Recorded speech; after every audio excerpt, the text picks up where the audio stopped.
नमस्कार मंडळी, मैत्रिणींनो, आज मी बनवणार आहे झटपट असे कोबीचे पराठे। अगदी 5-10 मिनिटांमध्ये पटकन बनवता येतात। आता मी कोबी स्वच्छ धुवून किसून घेतले, त्याच्यामध्ये मसाले घालून घेतलेत। मसाल्यामध्ये हळद, लाल मिरची पावडर, मीठ आणि धना पावडर हे आपण आपल्या चवीनुसारच घालून घ्यायचं आणि ह्याच्यामध्ये थोडंसं तेल घालायचं। तेल घातल्यामुळे हे पराठे अगदी खुसखुशीत होतात। आता ह्याच्यामध्ये मी थोडा अजून मसाला घालून घेणार आहे। मसाला मी 1 ते 1.5 चमचा घालून घेतला आहे। तुम्ही तुमच्या चवीनुसार घाला, कारण ह्याच्यामध्ये हिरवी मिरचीही आहे। तर त्याच्यामध्ये अर्धा चमचा हळद, चवीनुसार मीठ हे सर्व घालून झाल्यानंतर मी ह्याच्यामध्ये थोडंसं तेल घालून घेणार आहे। तेल घातल्यामुळे पराठे चांगले खुसखुशीत होतात। आता ह्याच्यामध्ये थोडीशी कोथिंबीर आणि 2 हिरव्या मिरच्या बारीक चिरून घालून घेतल्या।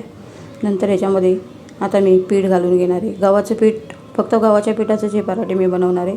काही लोक याच्यामध्ये बेसन वगैरे पण घालतात, पण गव्हाच्या पिठाचेही खूप छान होतात। आता हे सर्व एकजीव करून घेणार। कोबीमध्ये पाणी भरपूर असल्यामुळे ह्याच्यामध्ये पाणी घालण्याची गरज पडत नाही। या कोबीच्या पाण्यामध्येच हे पीठ चांगलं भिजवून घ्यायचं। कोबी थोडी चुरगळून घेतल्यामुळे याला पाणी चांगलं सुटतं। आता ह्याच्यामध्ये मी गव्हाचं पीठ जेवढं याच्यामध्ये मावेल, म्हणजे ह्या कोबीमध्ये भिजेल एवढंच मी याच्यामध्ये पीठ घालून घेणार आहे।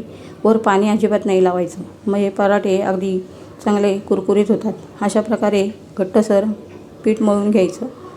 पीठ थोडं घट्टच ठेवायचं, कारण कोबीला पाणी सुटत असतं, त्याच्यामुळं मग ती पातळ होत जातं, म्हणून थोडं घट्टच ठेवायचं। नंतर ह्याचे चांगले पराठे लाटून घ्यायचे आणि हे ना एका सुरीच्या किंवा काट्याच्या साहाय्याने आपण असे छोटे कट मारून घ्यायचे, जेणेकरून हे पराठे चांगले कुरकुरीत होतात।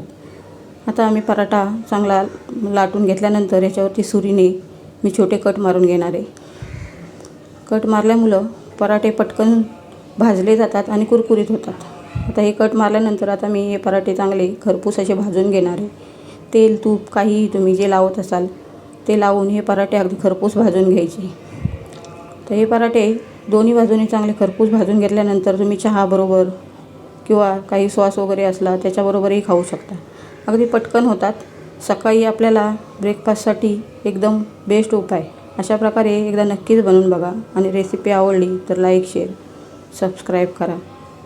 धन्यवाद।